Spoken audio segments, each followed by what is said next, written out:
오늘은 사무엘상 16장 말씀을 같이 나눠보도록 하겠습니다.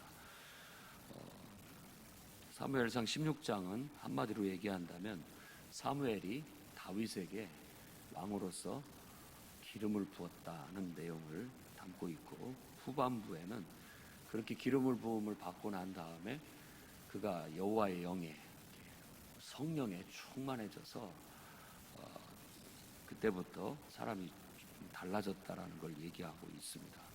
그리고 하반부에는 그가 이제 자연스럽게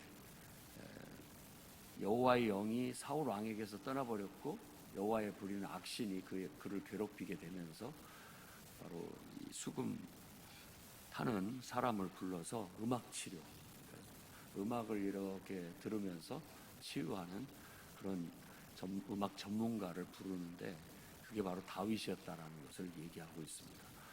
그래서 장차 자기의 경쟁자가 되기도 하고, 또 장차 자기의 후계자가 되게 될 다윗 왕이 사울 왕의 인정을 받고 그의 측근이 되는 이야기를 담고 있는 거예요. 자, 그러면 이제 사무엘이 굉장히 사울 때문에 슬퍼했습니다. 그러니까 제일 마음 아파한 사람은 사울도 하나님도 아니라 이 사무엘이었던 것 같아요. 그가 정말 식음을 전폐할 만큼, 또 잠을 못 잘 만큼 굉장히 괴로워하고 힘들어했던 그런 것들이 나타납니다. 언제까지 슬퍼하고 있겠느냐라는 거예요. 자, 이런 면들은 어떻게 보면 이제 왕의 패단인데, 왕을 세우게 되면은 왕이 여러 가지 권한들을 다 이렇게 갖게 됩니다. 특히 군대를, 상비군을 조직해서 군사력을 가진다는 것은 막강한 힘을 갖기 때문에 그 앞에서 누구도 함부로 할 수 없습니다. 왕의 눈밖에 나면 다 죽는 거예요. 그리고 왕이 자기가 원하는 것을 마음대로 할 수 있는 군대라는 막강한 지지 세력을 갖고 있기 때문에 마음대로 할 수 있는 거죠. 그러니까 왕이 조금만 잘못되면 그냥 폭력 앞에 사람들은 아무도 당해낼 수가 없습니다. 그런 패단이 있어요. 지금 사무엘도 슬퍼하고 있다고는 하지만 또 한면에는 불안에 떨고도 있는 겁니다. 물론 자기가 영적인 권위가 있고, 또 모든 이스라엘 백성들이 그를 하나님의 사람으로 존경하고 있기 때문에 감히 어떻게 할 수는 없지만, 그래도 왕에게는 3,000명의 군대가 있어요. 그렇기 때문에 그 군대를 보내서 언제든지 자기는 죽을 수 있는 그런 일들이죠. 역사 속에서 우리는 비일비재하게 그런 일들을 많이 보고 있습니다. 그런 와중에 하나님께서 언제까지 그렇게 앉아있겠느냐 슬퍼하며, 내가 택한 또 새로운 왕을 위해서 기름병을 준비하고 가서 기름을 부어라 라고 하면서 바로 베들레헴 땅에 이새의 집을 찾아가라고 그렇게 명령을 줍니다.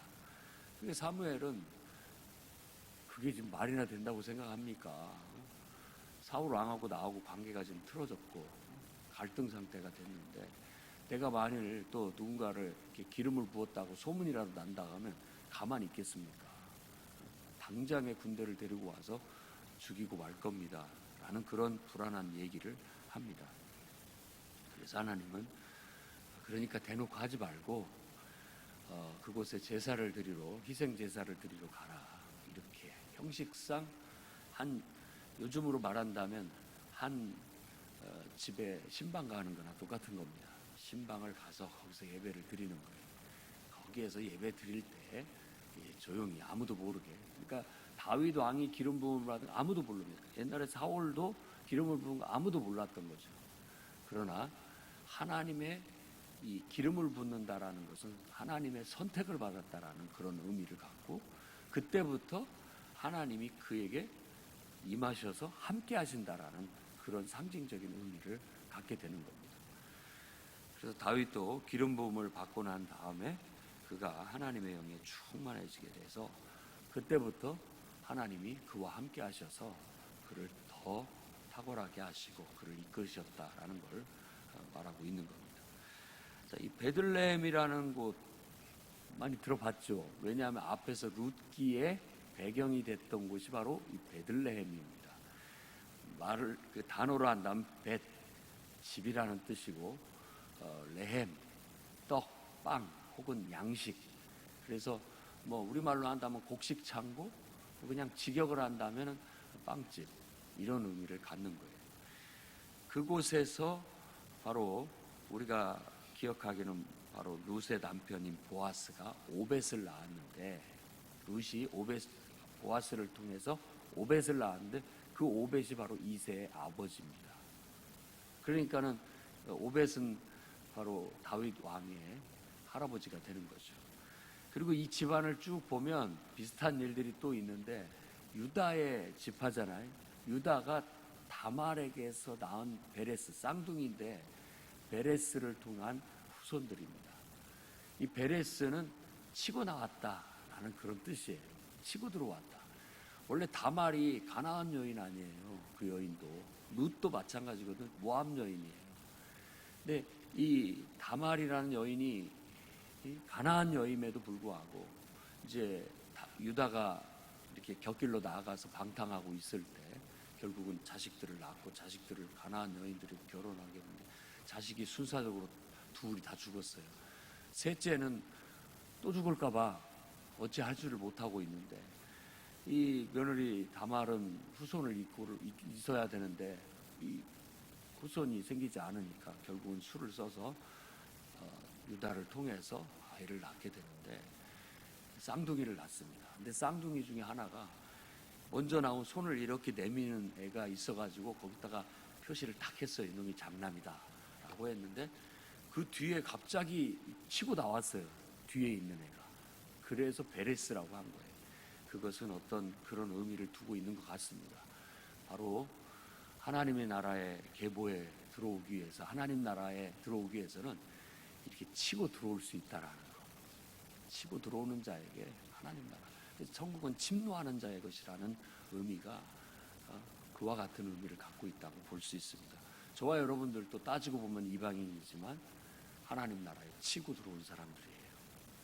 원래 이방인이었지만. 그래서 그 나라의 백성이 되고, 특히 바로 예수 그리스도의 출생에 그 집안에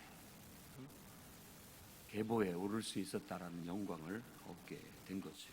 그래서 유다의 다말이 낳은 베레스나 또 룻과 보아스가 낳은 오벳이나 이 모든 것들이 다 의미가 있는 이야기라는 걸 알 수 있습니다. 그리고 미가서 5장 2절에는 베들레헴 에브라다, 베들레헴이기도 하면서 또 에브라다이기도 합니다. 에브라다는 그 사람 이름이에요. 사람 이름. 그래서 그 시족 사회의 사람 이름을 통해서 그곳을 부르기도 합니다. 그래서 베들레헴이기도 하면서 에브라다이기도 한 그곳에서 바로 오늘날 우리를 위한 구주가 나셨다라고 미가서에는 얘기를, 거기에서 지도자가 나올 것이라고 얘기를 하고, 누가복음 2장 4절 다윗의 동네라고도 얘기를 합니다. 바로 다윗과는 뗄래야 뗄 수 없는 곳이고, 바로 그곳에 예수 그리스도께서 바로 베들레헴, 내 땅 베들레헴에서 출생하셨다라는 것도 성경이 말하고 있는 곳입니다. 그래서 온 인류에게 생명의 양식이 되신 예수 그리스도가 바로 빵집, 곡식 창고인, 양식 창고인 베들레헴에서 태어난 것으로 그렇게 성경은 우리에게 가르쳐주고 있습니다. 자, 이렇게 해서 이세 집안을 갔어요. 근데 그 마을에 도착을 해서 그 마을의 장로들을 다 불렀습니다. 그러니까 이 선지자 사무엘이 온다는 건 다 벌벌벌 떨어요. 좋은 일로 왔습니까? 나쁜 일로 왔습니까? 또 이런 배경은 어떻게 보면 이미 사무엘이 사울 왕의 눈밖에 났어요. 그래서 이제 이 사무엘은 한마디로 말하면 우리로 본다면 역적 같은 것이 된 거죠. 왕을 거부한 사람이니까. 그렇기 때문에 위험 인물이기도 합니다. 그렇지만은 그런 줄 알면서도 감히 어떻게 할 수 없는 그런 존재감을 갖고 있는 게 사무엘이죠. 그러니까 유다 이세 마을에서도 그가 온다라는 게 썩 달갑지 않아요. 이게 좋은 일로 왔으면 순수한 걸로 왔느냐, 아니면 정치적인 이유로 왔느냐, 이런 거에 따라서 베냐민이 완전히 다 그 지파가 멸족당하듯이 죽임을 당할 수도 있는 일이었기 때문에 다 그것 때문에 두려워하는 걸 알 수 있습니다. 한번 우리가 잘못 지도자를 세우게 되면 그게 어떻게 할 수가 없습니다. 할 수가 없어요. 그에게 모든 권한과 칼자루를 쥐어줬기 때문에 그것이 벗겨지기 전까지는 그 눈치를 볼 수밖에 없고, 어떻게 뭐 잘하든 못하든 어떻게든 지켜볼 수밖에 없고 당할 수밖에 없는 게 현실인 것은 분명합니다. 결국 희생 번제드리러 왔다, 순수하게. 그래서 샬롬이라는 말을 합니다. 평화를 위함입니까? 샬롬. 이 인사말이기도 하면서, 그래, 내가 좋은 일로 왔다, 나쁜 거 없다 라고 그렇게 얘기해서 받아들여서 같이 희생 제사를 드립니다. 이런 제사들은 아마 화목 제사라고 볼 수 있어요. 사울도 왕이 되고 난 다음에 화목 제사를 드리면서 같이 화기애애한 시간들을 가진 거죠. 우리로 말하자면 예배 드리고 나서 음식을 같이 나누면서 친교하는 그런 예배가 바로 화목 제사였던 겁니다.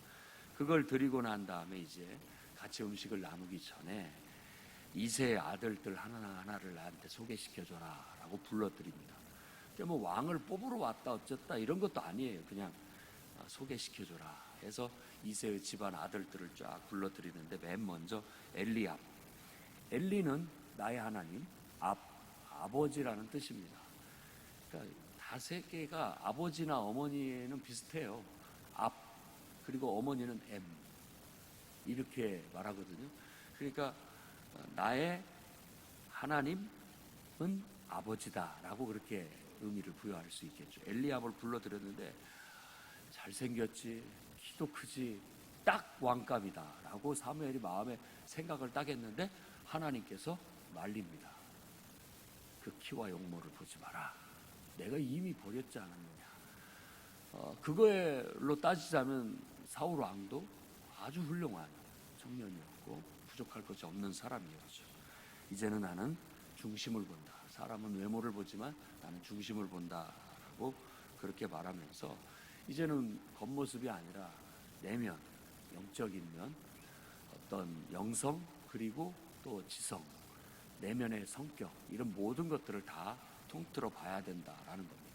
여러분들도 면접관이라면 아마 그런 것들을 보게 그렇게 될 겁니다. 그 다음에 두 번째 아비나답 둘째를 보내왔는데, 아까도 얘기했죠. 아비라는 말이 아버지라면 아비면 나의 아버지 이런 뜻입니다. 나다, 고귀하다 이런 뜻이에요. 그러니까 하나님은 아버지시고 그 나의 아버지는 고귀하시다, 연결이 됩니다. 이렇게 뭐 어떤 집은 아들을 낳으면 큰아들은 대한, 둘째는 민국, 그래서 대한민국 이렇게 연결해서 부르듯이 의미를 이렇게 부여할 수 있다라는 겁니다. 그 다음에 세 번째 이도 아니다라고 보냈고, 그 다음에 쌈마를 소개시켜줬는데, 셋째 아들을 소개시켜줬는데, 이 쌈마는 앞으로도 나타나겠지만 굉장한 용맹스러운 전사예요. 이도 사울 왕 밑에서도 싸움을 잘했을 뿐만 아니라 나중에 다윗 왕 귀하에서도 싸움을 잘하는 그런 용사가 됩니다. 그의 이름은 놀랍다, 놀람이에요. 황폐함, 무시무시하다 이런 의미를 갖고 있어요. 계속 연결하자면 하나님은 우리 아버지시고 우리 아버지는 그분은 고귀하시고 또한 놀랍고 무시무시하신 분이시다라는 그런 신앙 고백이 담겨 있다고도 볼 수 있겠습니다. 이세라는 그 단어는 부유하다는 뜻도 있지만 잘 보면 이게 사람이라는, 이시라고 하는 사람이라는 단어에서부터 파생됐다고 본다면 하나님의 사람이라는 뜻을 갖고 있어요. 그래서 하나님의 사람은 항상 하나님을 아버지로 모셔야 되고 그분을 가장 고귀히 여겨야 되고 그분을 항상 위대하신 분, 정말 무시무시한 능력을 가지신 그런 분으로 믿고 살아야 됩니다. 나머지 이제 7 아들을 다 불러왔는데 또 불구하고 하나님은 그 중에는 없다라고 얘기합니다. 그럴 리가 없는데 사무엘이 이새에게 너에게 자식이 이게 다냐? 아닙니다. 하나가 남아있긴 합니다. 라고 해서 그가 지금 양을 지키고 있습니다. 이런 말들을 복선으로 생각해야 됩니다. 그냥 그냥 던진 말이 아니라 양을 지키고 있습니다.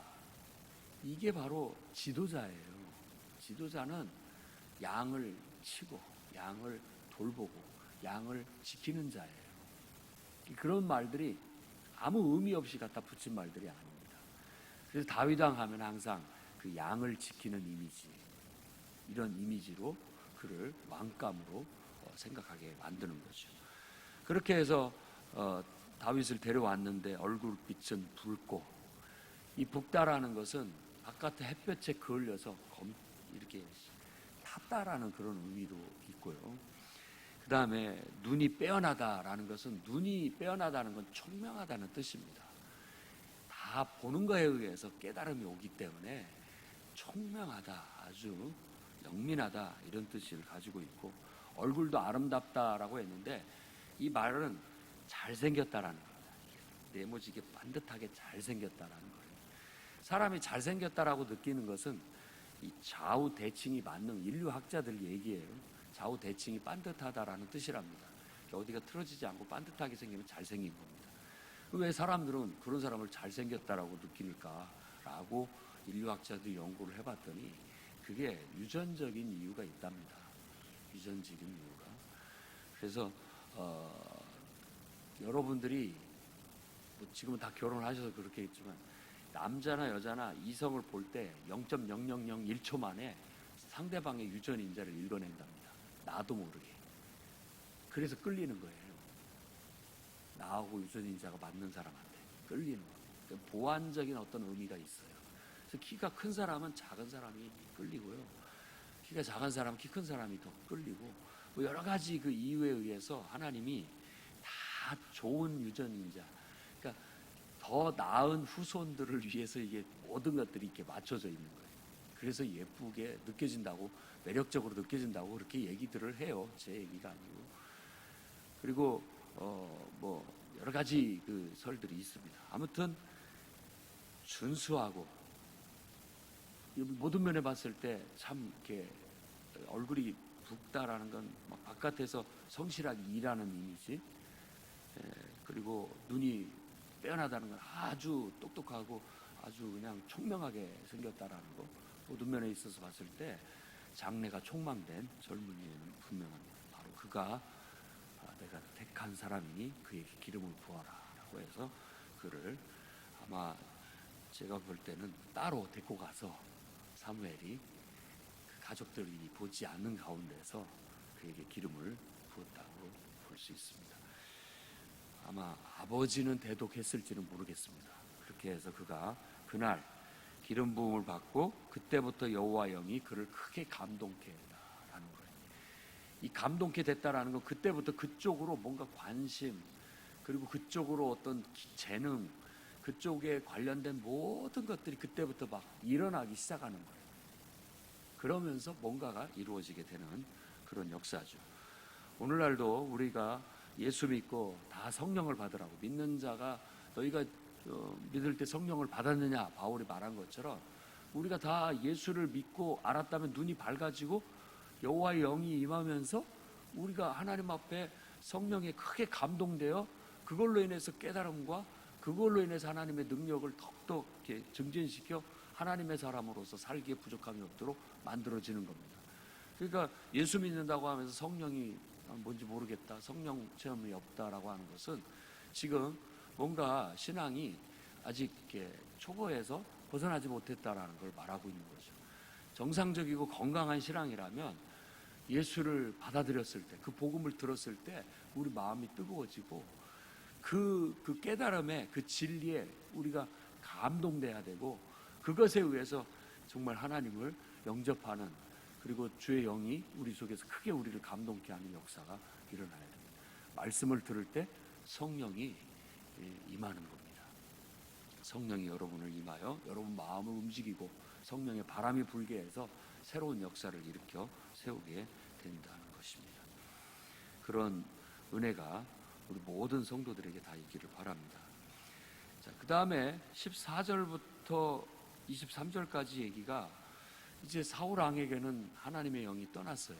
그리고 여호와의 부리는 악신이 임하게 됐다라는 그런 묘사로서 사울 왕이 버림을 받게 됐다라는 얘기를 이렇게 하고 있고, 더 나아가서는 사울도 왕이 되기 전에, 왕이 되기 위해서 그냥 성령의 충만함을 받았던 사람입니다. 하나님의 신에 크게 감동되어서 심지어 애언까지도 했던 사람이에요.